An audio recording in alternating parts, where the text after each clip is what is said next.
Welcome to Fast Fix. For today's video, I will show you how to see call history on your Android phone. So it's very easy and quick tutorial for you guys. So let's get into it.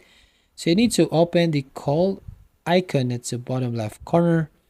And you can see here on recent, you can see all the call history right here on your mobile phone.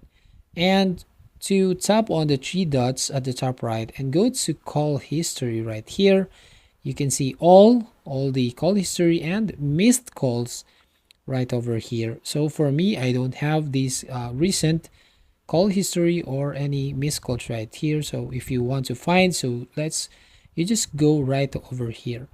But if you're using Snapchat, so you just go to Snapchat, or if you're using other apps like the WhatsApp, or you're using Messenger, so you just go to that application if you're using that to call for someone, and you can see here the call history. So that's it. If you find this helpful, don't forget to like and subscribe and ring the bell icon to notify you on the next video.